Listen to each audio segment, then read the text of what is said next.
Здравствуйте, вы смотрите программу «Интервью недели». Меня зовут Мария Статова. Сегодня нашим собеседником будет президент Федерации борьбы Республики Молдова. Вместе мы обсудим перспективы профессионального спорта в Молдове. Иван Ильич Георгиу, здравствуйте. Здравствуйте. Иван Ильич, я бы хотела узнать, недавно вы вернулись с международных соревнований. Какие это были соревнования, как они прошли? Да, недавно я вернулся с Порица, с Хорватии. Там проводилась неделя борьбы, очень интересный концепт. Проводился фестиваль борьбы, и мне было очень интересно, меня туда пригласили. Мне было очень интересно понять, как они это проводят, потому что Хорватия — это страна, где примерно такое же население, как и Республика Молдова, но там спорт развивается просто огромными темпами. У них на последних Олимпийских играх, кажется, было 17 или 18 олимпийских медалей. И борьба, в свою очередь, тоже. Сначала там была только греко-римская борьба, но сейчас очень плотно развивается и вольная, и женская борьба. Там наши ребята греко-римского стиля участвовали на Adriatic Cup, то есть Кубок Адриатического моря, где заняли первое, второе и третье место. Опять же, наши девчонки под программой, то есть под программой United World Wrestling, Международной Федерации борьбы, они участвовали в учебно-тренировочных сборах, которые проводили коллеги из ведущих стран, то есть Америки, Канады и Турции. И тоже очень прекрасная была возможность обменяться опытом. И там же были курсы тренерские и судейские курсы. И поэтому я хочу то же самое провести у нас. Наверное, это будет где-то в середине октября, начало ноября, потому что в этот период мы ждем донации, то есть ждем лота 2 борцовских ковров от Международной Федерации борьбы. Тогда же мы проведем эти тренерские и судейские курсы, и тогда же мы проведем, скорее всего, чемпионат республики до 13 лет. Никогда не проводилось, это раньше только проводилось в рамках спартакиады школьников, а сейчас мы хотим провести. Так что вот у меня была на самом деле очень хорошая поездка, очень продуктивная, и надеюсь, что все свои знания, которые я там обрел, я смогу потом все это провести в жизни у нас в Республике Молдова. Находясь на посту президента Федерации борьбы, как вы справляетесь с этой ролью? Я думаю, это не я себе должен дать оценку, но по результатам мне кажется, что, и скажем, не я, а команда во главе федерации, где бюро федерации, все вице-президенты и я справляемся отлично, потому что за последние 5 лет, период, когда я руководил федерацией, у нас есть исторические результаты, это включительно 3 чемпиона мира до сих пор, то есть не было таких результатов. У нас чемпионка мира Ирина Ренгач, потом чемпион мира Виктор Чебану и чемпионка мира Анастасия Никита. Я взял хронологически, кто первая стала, потом второй и третий. Все это было за период руководства федерацией мной как президента и моей командой как вице-президента и бюро федерации. Мы все слышим, что в Молдове есть федерация борьбы, федерация других видов спорта, да.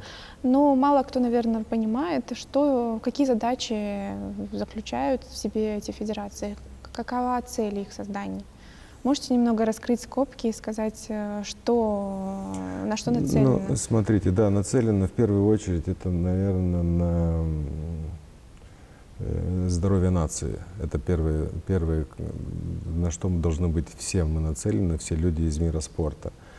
А именно создавание федераций, как определенных федераций для определенных видов спорта, это у нас есть определенные, допустим, группы интересов. Есть люди, которые занимаются каким-то видом спорта.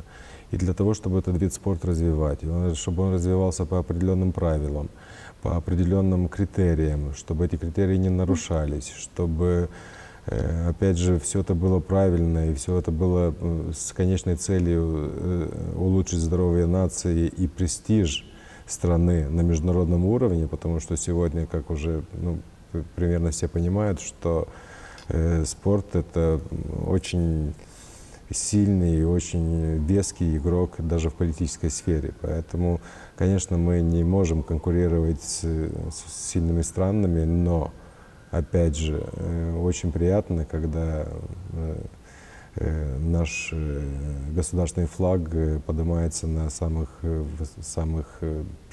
престижных соревнованиях и на самых весомых соревнованиях.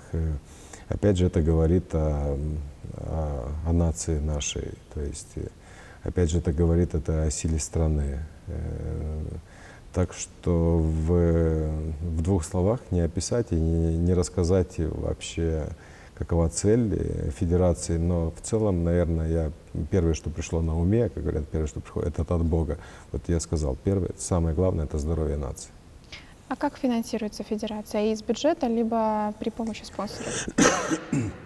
У нас в стране, наверное, в процентном соотношении 90-95% это финансируется из государственного бюджета.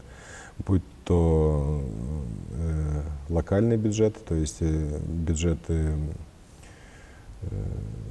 примарий, мэрий, или уже с центральной власти, то есть прямо с министерства. Самая большая часть финансирования – это от государства. К сожалению, мы не можем еще рассчитывать на сильное финансирование от спонсоров, потому что у нас нет закона о спонсорстве. Но несмотря на это, конечно, есть филантропы, есть люди, которые не безразличен спорт, не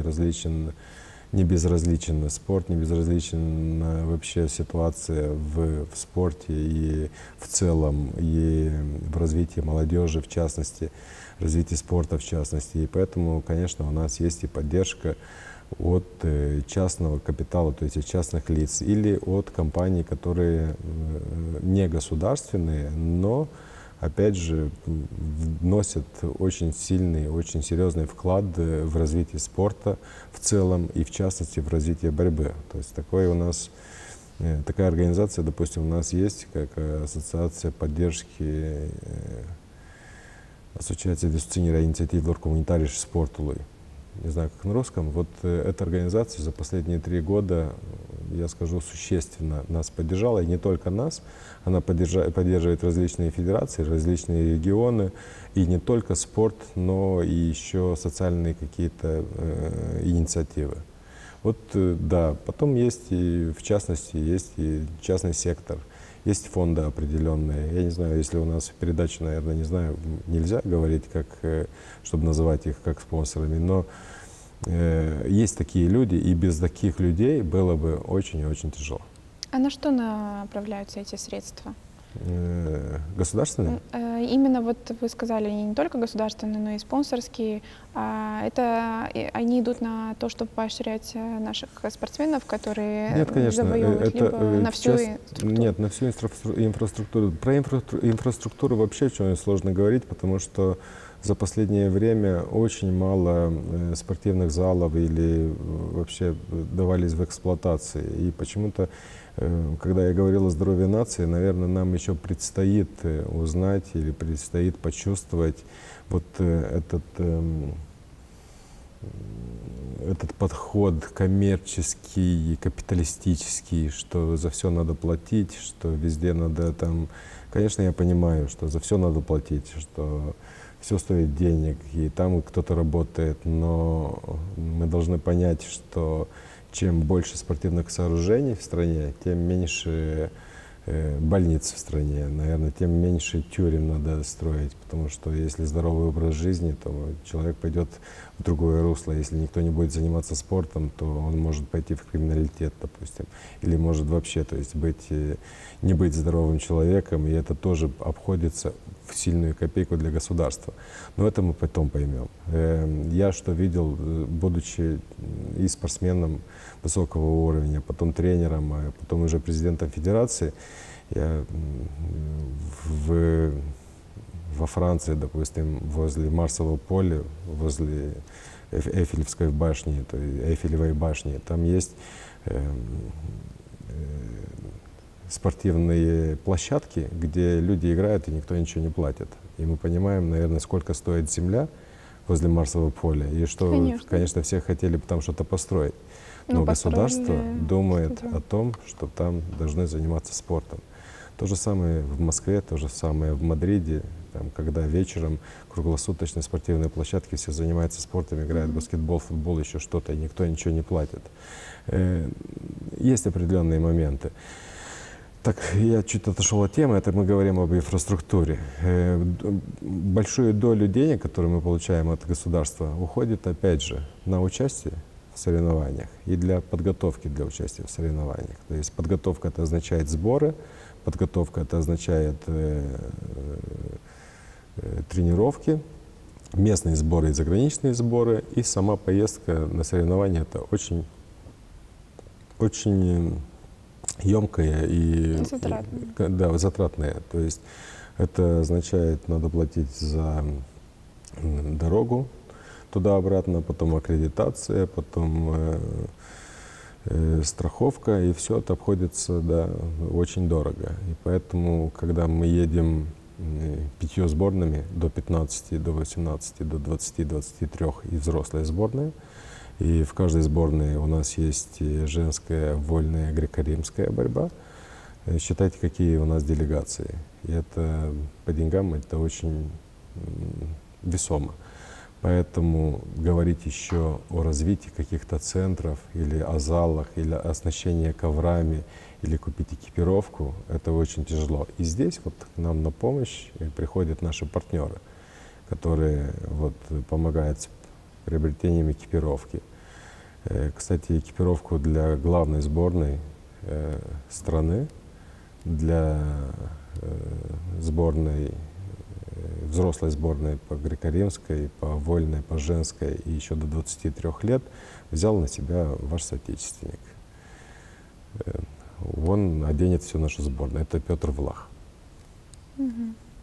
Вот раз мы уже заговорили о Гагаузии, на международных аренах Молдову представляют спортсмены со всех уголков страны. И вот сегодня вы видите подающих надежду ребята из Гагаузии, у которых уже есть результаты неплохие или еще предстоят. У вас отличная школа. Гагаузская школа — отличная школа именно вольной борьбы. Там прекрасные ребята, результаты они всегда показывают самые высокие, и включительно на уровне республики Молдова, чемпионатов республики, и на международной арене. То есть сейчас, на данный момент, начнем с того, что участники Олимпийских игр или вот чемпионатов Европы, недавний результат 4-годичной давности — это Петр Янулов, который в категории до 86 килограмм занял 2-е место на чемпионате Европы. Потом Иван Кизлей, который в прошлом году стал бронзовым призером чемпионата мира спортсменов до 23 лет. И, наверное, самый перспективный, я бы не назвал самый перспективный, но один из перспективнейших, который показал прекрасные результаты за последнее время, это Николай Грахмез, который, опять же, в прошлом году был бронзовым призером чемпионата мира по взрослым, чемпионата Европы по взрослым, и бронзовым призером чемпионата Европы спортсменов до 23 лет. В этом году он выиграл чемпионат республики в 74 килограмма. Там у него есть прекрасные оппоненты, и они растут в базе здоровой конкуренции между собой, там, с Василием Диаконом, другим спортсменом. Участвовал в этом году уже на чемпионате Европы в олимпийской категории до 74 килограмм. И с ним связаны очень серьезные надежды на олимпийскую квоту, включительно на олимпийскую медаль. Все это связано, в первую очередь, наверное, с работой спортивных школ в Гагаузии, где очень много хороших ребят. Тренеров в данный момент — это Илья Исир, это Илья Чубан по греко-римской борьбе, это ваш региональный лицей, где очень много хороших спортсменов.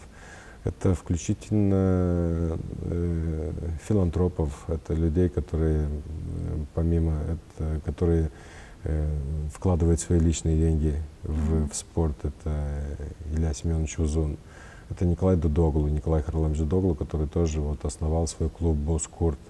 где тоже есть неплохие молодые ребята, которые еще сегодня, наверное, не показывают еще самого своего лучшего результата, но я уверен, что в ближайшем будущем будут результаты.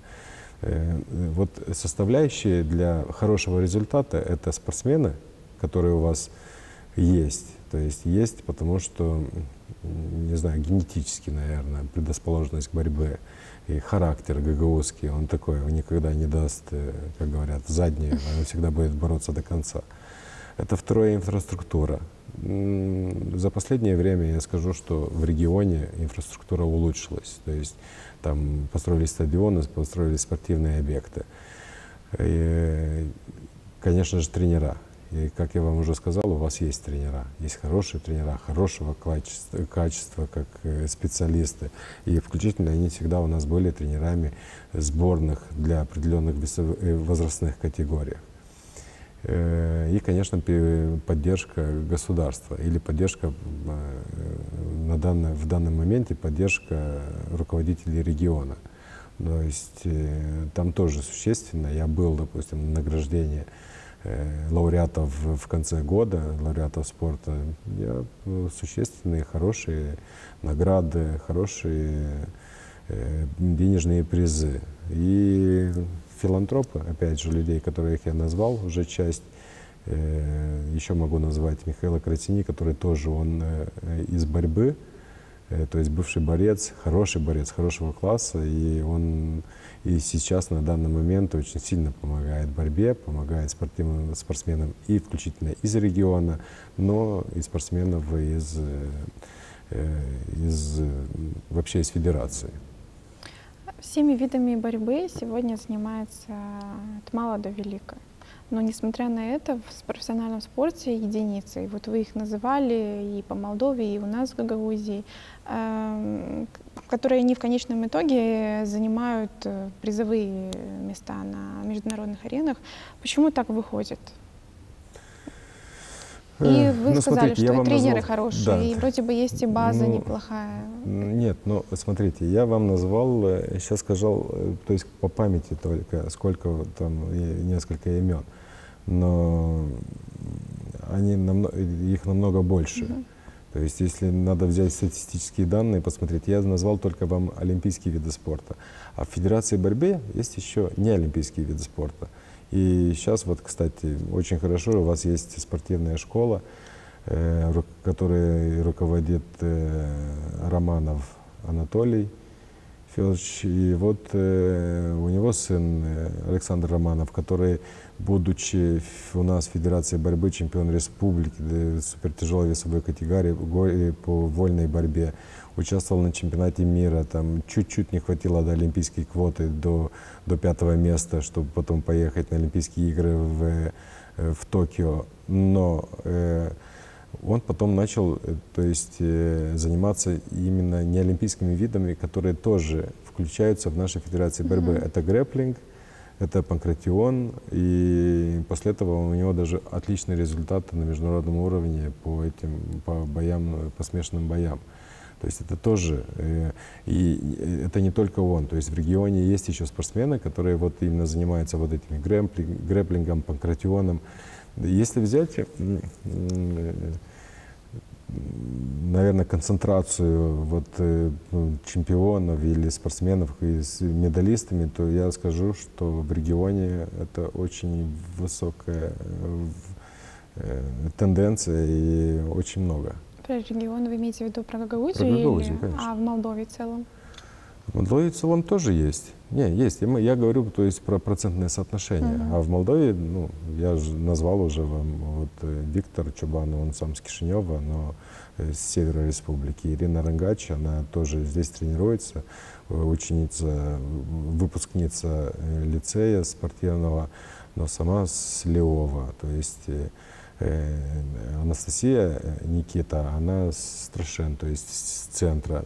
У нас, я скажу, именно, если я отвечаю, я сейчас только за борьбу говорю, вот север больше греко-римская борьба, где-то центр, потом юг — это вольная борьба, потом есть очень, опять же, очень хорошая школа олимпийских резервов в Калараше в центре. То есть и везде есть спортсмены мирового класса. И везде развиваются как олимпийские, так и неолимпийские виды. То есть я бы сказал, что борьба это покрывает очень хорошо республику как география, ну, потому что это очень доступный вид спорта. Здесь не нужна очень дорогая экипировка, здесь достаточно иметь ковер и иметь борцовки на начинающем уровне, то есть на первом этапе даже борцовки и не нужны, достаточно трико.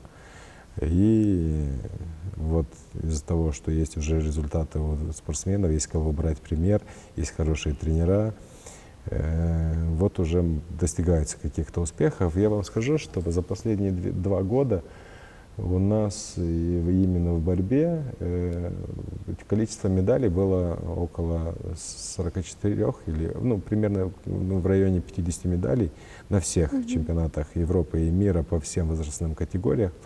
Но именно последние 2 года получалось у нас бывали золотые медали со всех чемпионатов, всех возрастных категорий, начиная с 15 лет, 18, 20, 23 и по взрослым. Вот у нас чемпионы по всем возрастным категориям. Это что означает? Это означает, что есть континуитате на русском, это по последовательность. То есть это означает, что мы идем правильным путем. Это означает, что у нас есть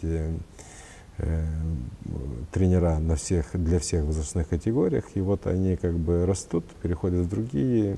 Их просто сейчас для государства надо понимать, что их надо поддерживать. Ну, вот мы о поддержке поговорим дальше. Да. Ну, да. Когда слышишь о таком виде спорта, как борьба, сразу ассоциируется, что это какой-то такой тяжелый, жесткий вид спорта, где, ну, как практика показывает, как достигают успехов как и мужчины, так и женщины. Какие еще качества этот вид спорта вырабатывает в человеке? Кроме стойкости, силы? Нет, конечно. Борьба, жизнь — это тоже борьба. То есть, по сути, да. По сути, да. И поэтому все нужные черты характера для того, чтобы выжить в сегодняшнем ситуации, то есть вырабатывает именно борьба. Стойкость, смелость, не знаю. Есть какая-то стратегия? Обязательно. Без стратегии ты ничего не сделаешь. То есть это тоже как бы очень важно развивается. Это обучают, конечно, обучают. Это в зависимости, кто у тебя соперник, то есть с кем ты борешься.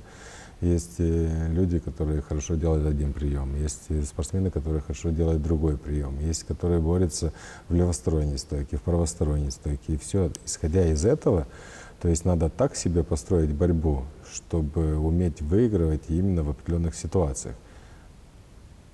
Абсолютно нужное качество для жизни. То есть понимать, анализировать, оценивать и потом принимать какие-то действия.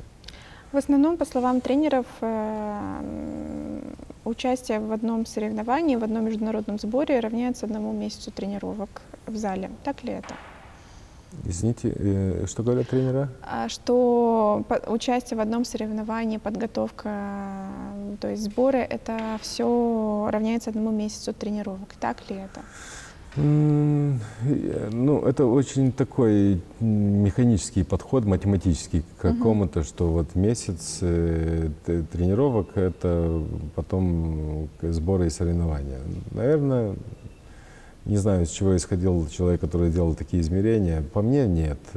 По мне, то есть каждое соревнование — это какой-то результат какого-то процесса, а тот, будь или недельный, месячный, или годовой, я не знаю. То есть это так, довольно-таки субъективно.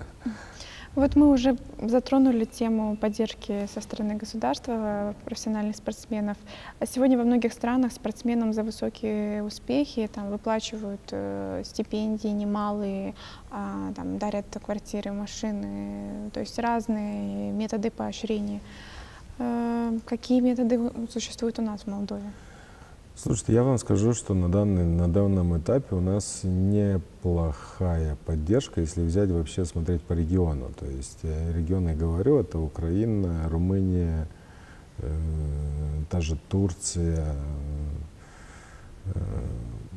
Я проанализировал, то есть сколько там, какие там премиальные, и я скажу, что у нас очень неплохие премиальные. То есть именно премиальные, которые спортсмен получает в конце года в зависимости от своих спортивных показателей, достижений. Но есть определенные, наверное, это хорошая часть, это спасибо государству, спасибо министерству, что они нашли такую возможность, что они продублировали вот эти премиальные, но есть определенные, наверное, надо сказать, из-за моменты, которые волнуют спортсменов. Значит так, то есть ты достиг, допустим, звания чемпиона мира, и насколько я помню, то есть это для чемпиона мира, но я вам напомню, что на данном этапе у нас 3 чемпиона мира, и все, то есть больше их нету. Это самая большая стипендия, она порядка 40 тысяч леев, но это выдается только год. То есть, получается, ты получил 40 тысяч леев в месяц только год после своего результата. Мы только что говорили о том, сколько надо работать для того, чтобы стать чемпионом мира. И ты получил эти премиальные, и если ты в следующем году не показываешь этот результат, то тогда что делать? А спорт — это означает травмы. Спорт означает для женщин, для девочек это означает, что надо быть и мамами. Иной раз, то есть у них есть период в 2-3 года, когда они обходятся с семьей, и потом у них есть определенный период, что пауза такая. Тогда что делать? Есть, как я вам сказал, травма, есть моменты, что ты не в пике формы, то есть и ты не показал нужного результата. И тогда стипендии, они отпускаются до 12, 10, 6 тысяч леев. А как прожить человеку, который там занимается только спортом, это очень тяжело. И хочу еще напомнить, что практически все эти деньги, которые они получают, спортсмены, это я вам говорю, сознанием дела, что они тратят на витаминизацию, на подготовку, на реабилитацию, на экипировку, потому что вот этих денег для того, чтобы спорт высшего достижения, мы говорим, допустим, у нас страны, которые занимают ведущие роли в борьбе, это Япония, Соединенные Штаты, Россия, Турция, Иран, Грузия, Азербайджан. Вот я уже назвал 7 государств, у которых у всех есть нефть, у которых у всех есть хорошая экономика и у которых очень много денег. И вот мы с позиции страны, где практически ничего нету, мы должны с ними бороться. Бороться как? Вот и мы, спортсмены вот с этих стипендий, они и пытаются каким-то образом там покупать что-то, я говорю, витаминизацию, лечение, реабилитацию, помимо того, что дает государство. То есть государство тоже дает, но не в нужном объеме. То есть, опять же, повторюсь, для того, чтобы бороться на том же уровне, что Соединенные Штаты или тот же Азербайджан, нам практически у нас нет шансов. Если взять до этого посчитать статистики, сколько денег получают, сколько там вкладывают, то есть у нас практически нет шансов. Но мы не смотрим на статистики, у нас очень талантливые ребята, у нас очень преданные делу тренера, у нас есть люди, наши друзья из борцов, филантропы, которые поддерживают. И вот мы находим способы, пути и даже их обыгрываем. Вот вы как прошлый профессиональный спортсмен в прошлом, как вы считаете, завершается ли спортивная карьера у спортсмена, который там завоевал какой-то уже титул один раз? Например, стал чемпионом Европы, чемпионом мира. После этого завершается его спортивная карьера? Либо зависит от самого спортсмена? Зависит от самого спортсмена. У нас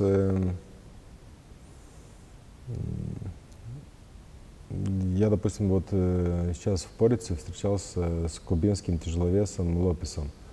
Он 4-кратный олимпийский чемпион и будет 5-кратным. Вот я уверен, что в Париже он опять станет чемпионом Олимпийских игр, потому что очень хороший спортсмен.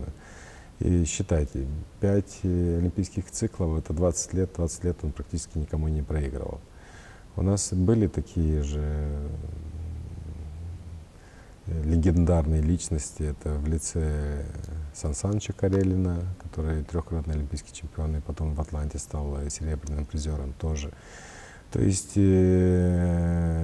есть многократные чемпионы мира и Европы, многократные чемпионы Олимпийских игр. И они могут, но это только я назвал страны, вот одного, но это страны, где очень сильно экономические, то есть и традиции у них очень сильные в спорте. Маленькие страны, им очень тяжело там удерживаться, потому что спортсмен, когда он уже доходит до уровня чемпиона мира, его начинают анализировать. И опять же мы говорим про эти страны, где есть и финансовые, и умственные способности, они не просто начинают анализировать. Там есть состав тренеров, который смотрит, как он, какие он приемы делает. И потом, если, знаете, как может быть сначала, хотя уже давно такого нету, что откуда с Молдавии, да, ничего, справимся, сейчас уже нет. Если с Молдавией, то это значит, что даст бой и будет очень тяжело. Но когда ты борешься еще с чемпионом мира, это означает, если до этого было просто давайте подойдем, ну, поборемся, а сейчас уже давайте проанализируем, а то, что он делает, это уже сейчас и можно и видео посмотреть, и обзоры его схваток, и намного тяжелее потом будет бороться. Так что подтвердить всегда тяжелее, чем добыть какой-то титул. Это ответ на ваш вопрос, что насколько тяжело потом подтвердить вот это звание. Если заканчивается спортивная карьера, нет, наверное, потому что спортсмен — это если только травма.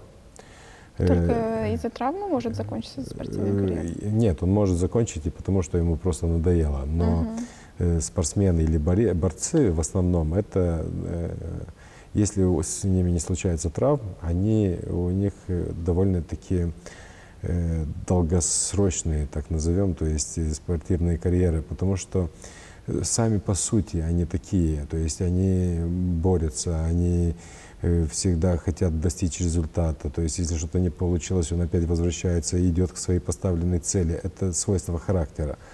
Но что означает спортивная карьера? Это есть активная спортивная, когда он как спортсмен, а потом он уже, когда он переходит как тренер.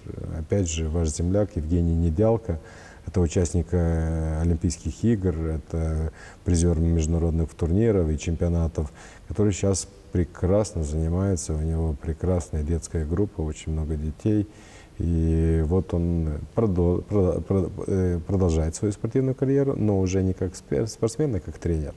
Я вам привел пример Александра Романова, который, опять же, в олимпийских видах спорта он как бы уже все, завершил свою спортивную карьеру, но в неолимпийских видах спорта, вот в грэпплинге и потом смежных стилей, он еще продолжает это. И еще он как тренер. У него Андрей, брат, тоже очень хороший тренер, который тоже был активным спортсменом.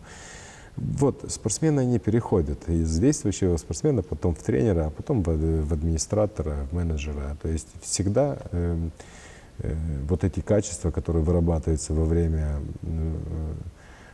занятия спортом, они очень важны и очень потом пригодились в жизни, то есть приносят определенный результат.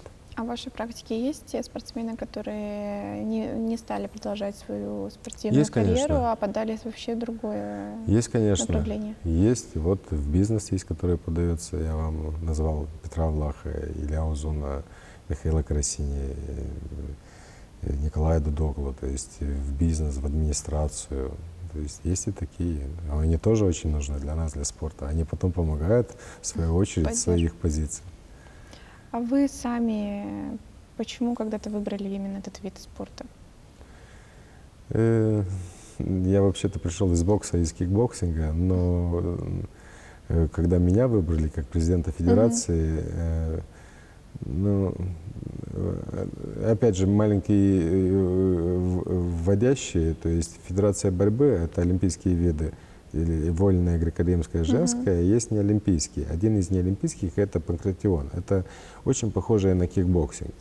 У меня, в моем прошлом, я чемпион Европы по профессионалам и по любителям по кикбоксингу. То есть и своих спортсменов я, будучи тренером, подготавливал именно для участия в панкратионе. То есть поэтому я всех практически тренеров, борцов был в очень хороших отношениях.